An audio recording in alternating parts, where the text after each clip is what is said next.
ಕರೆ ಕೊಟ್ಟಿದ್ದಾರೆ. ಒಂದು ವರ್ಷ ಬಂಗಾರ ಖರೀದಿ ಮಾಡಬೇಕಂತ. ಇದರಿಂದ ಬಂಗಾರ ಅಂಗಡಿ ಮಾಲೀಕರ ಮೇಲೆ ಏನು ಪರಿಣಾಮ ಬೀರುತ್ತೆ? ಇವತ್ತು ಗೌರವಯುತವಾದಂಥ ಪ್ರಧಾನ ನಮ್ಮ ದೇಶದ ಪ್ರಧಾನಂತ ನರೇಂದ್ರ ಮೋದಿಯವರು ಮೊನ್ನೆ ನಮ್ಮ ಫಾರಿನ್ ಕರೆನ್ಸಿ ಉಳಿಬೇಕು, ಪರದೇಶಿಯ ಚಲನ ನಮ್ಮ ಹತ್ರನ ಉಳಿಬೇಕು ಅಂಥೇಳಿ ಒಂದು ಯೋಜನೆ ಅವರು ಹೇಳಿದರು. ಅದರಲ್ಲಿ 4-5 ಅದರದಲ್ಲಿ ಹೇಳಿದ್ದಾರೆ. ಅವೆಲ್ಲ ನಮಗೆ ಒಪ್ಪಿಗಿದೆ, ಅದಕ್ಕೇನಿಲ್ಲ, ಪ್ರಶ್ನೆ ಇಲ್ಲ. ಮಾತ್ರ ಅವರು ಬಂಗಾರ ಬಗ್ಗೆ ಏನು ಹೇಳಿದ್ರು ಅದೇ ದಿವಸ ನಾವು ಪತ್ರಿಕೆ ಕೆಲವೊಂದು ಮಿತ್ರರಿಗೆ, ಮಾಧ್ಯಮದವ್ರಿಗೆ ನಾನು ಹೇಳಿದೆ, ಇದು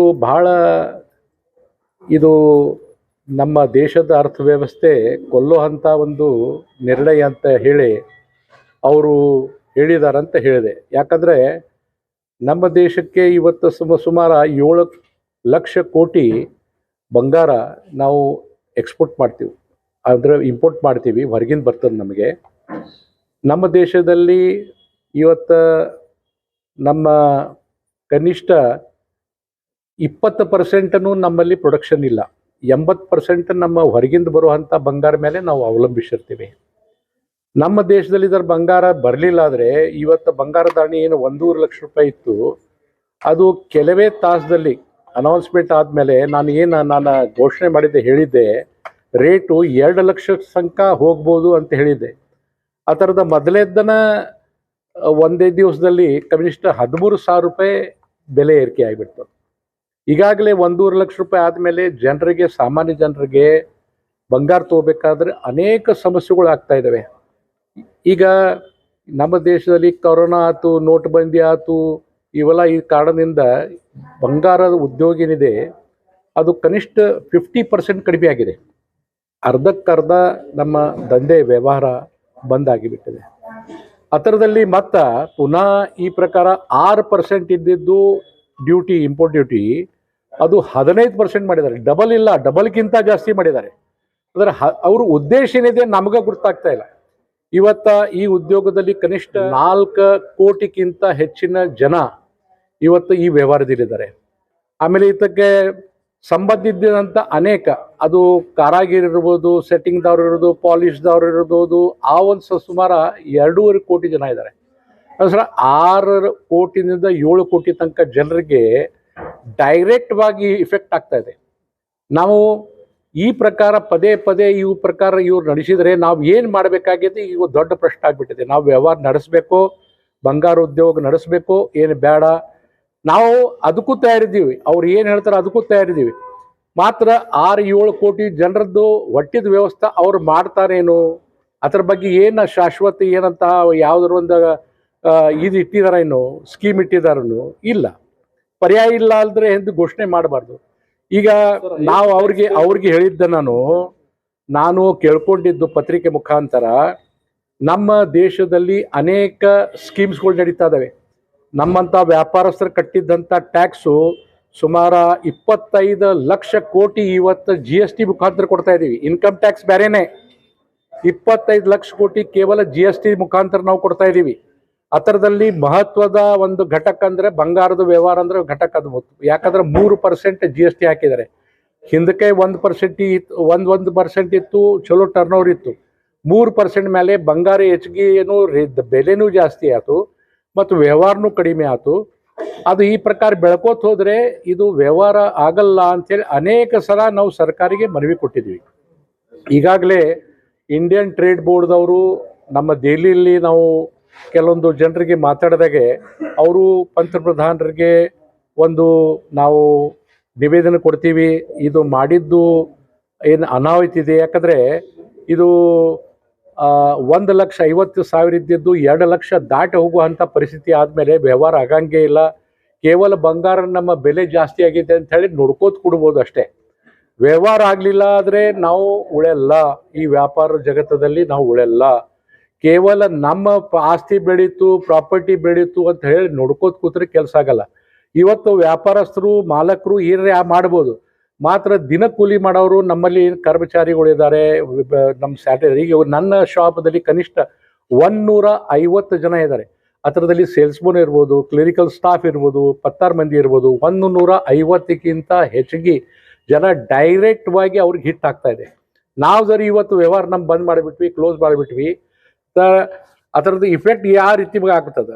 ಮತ್ತು ಎರಡನೇದ್ದು, ನಾವು ಜಿ ಎಸ್ ಟಿದಲ್ಲಿ ನಾವು ನಮ್ದು ಏನು ನಾವು ಹೆಚ್ಚಿನ ಪಾಲಿದೆ ಅದು ಕರ್ನಾಟಕ ರಾಜ್ಯ ಇರ್ಬೋದು, ಬೇರೆ ರಾಜ್ಯ ಇರ್ಬೋದು, ರಾಜ್ಯಗೂ ಲಾಸ್ ಆಗ್ತದೆ ಮತ್ತು ನಮ್ಮ ಸೆಂಟ್ರಲ್ ಗೌರ್ಮೆಂಟ್ಗೂ ಲಾಸ್ ಆಗ್ತದೆ. ಸೊ ಅದಕ್ಕಾಗಿ ಸರ್ಕಾರವು ಬೇರೆ ರೀತಿ ಏನು ಯೋಚನೆ ಮಾಡಿಕೊಂಡು ಈ ವ್ಯವಸ್ಥೆ ಯಾವುದು ಪರಿಸ್ಥಿತಿಯಲ್ಲಿ ಸುಧಾರಿಸಬೇಕು. ನಮ್ಮ ದೇಶ ಉಳಿಬೇಕು, ಪರಕೀಯ ಚಲನ ಹೆಚ್ಚಿನ ಖರ್ಚಕಾರ ಆಗಬಾರ್ದು ಅಂತೇಳಿ ನಾವು ಈ ದೇಶದ ನಾಗರಿಕದ ಜನ ಎಲ್ಲ ರೀತಿಯಿಂದ ಸಹಕಾರ ಮಾಡಲಿಕ್ಕೆ ನಾವು ಸಿದ್ಧವಾಗಿದ್ದೀವಿ. ಮಾತ್ರ ತಪ್ಪು ನಿರ್ಣಯ, ತಪ್ಪು ಡಿಸಿಷನ್ ತಗೊಂಡು ಕೋಟ್ಯಾಂತರ ಜನರಿಗೆ ಅಪಾಯ ಆಗುವಂಥ ಕೆಲಸ ಈ ದೇಶದ ಸರ್ಕಾರ ಮಾಡಬಾರ್ದು. ಇವತ್ತು ನಮ್ಮ ದೇಶದಲ್ಲಿ ಇದು ಒಂದು ಹೆಸರಿದೆ, ಸುವರ್ಣ ಭೂಮಿ ಅಂಥೇಳಿ. ಮತ್ತು ಇದು ಕೇಂದ್ರ ಸರ್ಕಾರ ಹೇಳ್ತದೆ ನಮ್ಮ ಸನಾತನ ಧರ್ಮ, ಸನಾತನ ಭೂಮಿ, ಸನಾತನ ಸಂಸ್ಕಾರ ಅಂತ ಹೇಳ್ತದೆ. ಈಗ ಮದುವೆದಲ್ಲಿ ಪ್ಲಾಸ್ಟಿಕ್ ತಾಳಿ ಹಾಕ್ಲಿಕ್ಕೆ ಬರಂಗಿಲ್ಲ, ಅದು ಬಂಗಾರ ತಾಳಿನೇ ಹಾಕ್ಲಿಕ್ಕೆ ಬೇಕು. ಯಾಕಂದರೆ ಅದಕ್ಕೆ ಒಂದು ಸನಾತನ ಸಂಸ್ಕಾರ ಇದೆ. ಬೆಳ್ಳಿದಲ್ಲಿನೂ ಕೆಲವೊಂದು ಇವು ಸಾಮಾನುಗಳು ಇರ್ತಾವೆ, ಪೂಜೆ ಮಾಡೋ ಕಾಲದಲ್ಲಿ ಮೂರ್ತಿಗಳಾಗಲಿ ಮತ್ತು ಪೂಜೆಯ ಸಾಮಾನುಗಳಾಗಲಿ ಬೆಳ್ಳಿದನೇ ಬೇಕಾಗ್ತದೆ ಕೆಲವೊಂದರ ಜನರಿಗೆ, ಗುಡಿದಲ್ಲಿ ಆಗಲಿ ಎಲ್ಲ ಕಡೆ ಆಗಲಿ. ಈ ಪ್ರಕಾರ ನಿರ್ಣಯ ತಗೊಂಡಿದ್ದು ಈ ದೇಶಕ್ಕೆ, ನಮ್ಮ ಆರ್ಥಿಕ ವ್ಯವಸ್ಥೆಗೆ ಒಂದು ದೊಡ್ಡ ಅನಾಹುತ ಮತ್ತು ಇದು ಒಂದು ದುರ್ದೈವ ಅಂತ ಹೇಳ್ತೇವೆ. ಬರೋ ದಿವಸದಲ್ಲಿ ನಾವು ಬಹಿರಂಗವಾಗಿ ನಮ್ಮ ಇರುವ ಅಸೋಸಿಯೇಷನ್ಗೆ, ಇಲ್ಲಿ ಲೋಕಲ್ ಅಸೋಸಿಯೇಷನ್ಗೆ, ರಾಜ್ಯ ಅಸೋಸಿಯೇಷನ್ಗೆ, ನಮ್ಮ ನ್ಯಾಷನಲ್ ನಮ್ದೇನು ಇವ್ರ ಸಿಸ್ಟಮ್ ಇದೆ ನಮ್ಮದು ಅಸೋಸಿಯೇಷನ್ಗಳು, ಅವ್ರಿಗೆಲ್ಲ ಕಾಂಟ್ಯಾಕ್ಟ್ ಮಾಡಿಕೊಂಡು ಬೇಮುದತ್ ಬಂದ್ ಮಾಡುವಂಥ ನಾವು ಕ್ರಮ ನಾವು ತಗೋತೀವಿ. ಈ ಥರದ ಏನೈತಿ ಎಲ್ಲ ಹಣೆಬಾರ ಈ ಕೇಂದ್ರ ಸರ್ಕಾರ ಮೇಲೆ ಬರ್ಬೋದು ಅಂತ ನಾನು ಈಗಾಗಲೇ ಅವ್ರಿಗೆ ಎಚ್ಚರಿಕೆ ಕೊಡ್ತಾ ಇದ್ದೀನಿ. ತಕ್ಷಣ ಇದು ಇಂಪೋರ್ಟ್ ಡ್ಯೂಟಿ ಏನು ಹೆಚ್ಚಿಗೆ ಮಾಡಿದ್ದಾರೆ ಅದಕ್ಕೆ ಇದು ತಕ್ಷಣ ಹಿಂತಗೋಬೇಕು. ಬೇರೆ ಏನಾರೆ ಪರ್ಯಾಯ ವ್ಯವಸ್ಥೆ ಮಾಡಬೇಕಾಗಿದೆ. ಕೋಟ್ಯಾಂತರ ಜನರದ ಹೊಟ್ಟಿ ಮೇಲೆ ಬಡಿಲಿಕ್ಕೆ ಹೋಗಬೇಡ್ರಿ ಅಂತ ಹೇಳಿ. ಮತ್ತು ಇದು ನೀವತ್ತು ಬೆಳೆಸಿದ್ದು ಇದು ವ್ಯಾಪಾರಸ್ಥರಿಗಷ್ಟೇ ಇಲ್ಲ, ಸಾಮಾನ್ಯ ಜನರಿಗೆ ಡೈರೆಕ್ಟ್ ಹೊಡೆದಿದೆ.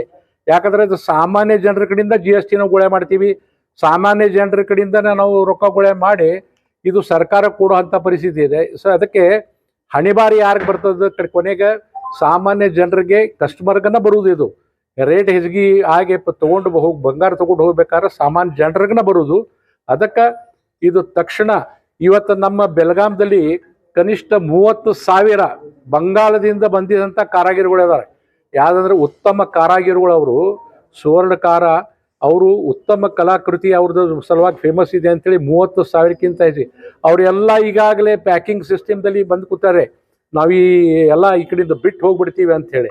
ಅವ್ರು ಬಿಟ್ಟು ಹೋದರೆ ನಮ್ಮಲ್ಲಿ ಇರುವ ಕೆಲಸ ಏನಿದೆ ಕಲಾಕೃತಿ ಮತ್ತು ಏನು ಅಗದಿ ಹೊಸ ಟೈಪದ್ದು ಪದ್ಧತಿ ಇದೆ, ನಾವು ಏನು ಆಭೂಷಣ ಮಾಡ್ತೀವಿ ಅದು ಎಲ್ಲ ಬಂದ್ ಆಗುವಂಥ ಪರಿಸ್ಥಿತಿ ಇದೆ. ಸೊ ಸರ್ಕಾರ ಅವರು ಮತ್ತೊಂದು ಸಲ ಇದರ ಬಗ್ಗೆ ಯೋಚನೆ ಮಾಡಬೇಕಂತೇಳಿ ನಾವು ಆತ್ಮೀಯತೆಯಿಂದ ಕಳಕಳಿಯಿಂದ ಸರ್ಕಾರಕ್ಕೆ ಕೇಳ್ತಾ ಇದ್ದೀವಿ. कैसा चल रहा है बोल तो भी एक्चुअली जो सोनार कामगार है उसे सबसे ज़्यादा बोलो तो बंगाली है, लेकिन मोदी जी पहले ही बंगाली को जीत कर जो वेस्ट बंगाल में जीता है, जीत के पहले ही बंगाली का सब कर दिया। अभी ये 1 साल के लिए अभी क्या होने वाला, इतने सारे कारीगर क्या करने वाला सब। पहले क्या बोले थे कि आपको व्यापार सोना का व्यापार बंद कर देता बोलते? नहीं ऐसा तो कुछ बोला नहीं, लेकिन अभी जो अभी इन्होंने अनाउंस किया है खरीदी मत करो, इसका भी एक्साइज ड्यूटी लगा दिया, लेकिन उसमें सबसे ज़्यादा कारीगर कौन है? बंगाली है। ये बंगाली लोग अभी क्या करने वाला, उनको तो उतना तो सोचना चाहिए था। बंगाल के बदलाव ने लेके आते हैं, रोके भी हैं मार रहे पेट पे। हाँ ये पहले ही देखो तो अभी उन्होंने बंगाली जीतने के लिए, वो पहले तो कुछ बोला नहीं था, अभी जीतने के बाद पहले ही उन्होंने बंगाली का एक पत्ता साफ कर दिया। कितने लोग हैं आपके काम करते? यहाँ तक कम बेलगाम में कम से कम नहीं करके एक 6-7 हज़ार तो है इधर कम से क्या कम। बोलते बाकी तो क्या बोलते हैं अभी सेंट्रल गवर्नमेंट? अभी बोलना क्या है सर, मोदी जी का भी ये तो देखना है कि इन लोग 1 साल क्या करने वाला। अभी तो लोग व्यापारी नहीं, सब कामगार लोग हैं जो रोजी कमाता है, रोजी खाता है, तो वो हिसाब से उनको भी देखना चाहिए। आपका नाम? मेरा नाम रामचंद्र संतरा है, मैं भी इधर है अभी 25 साल हो गया बेलगाम में हूँ। क्या क्या काम करते हैं? नहीं हम बंगाली, हाँ बंगाली फैंसी आइटम वगैरह सभी हम करते हैं। अभी 2-3 दिन में कितना वर्क करें आप? नहीं अभी मेरे पास है 1-2-3 कामगार है, लेकिन वो सब लोग काम नहीं बोल के सभी गाँव चला गए।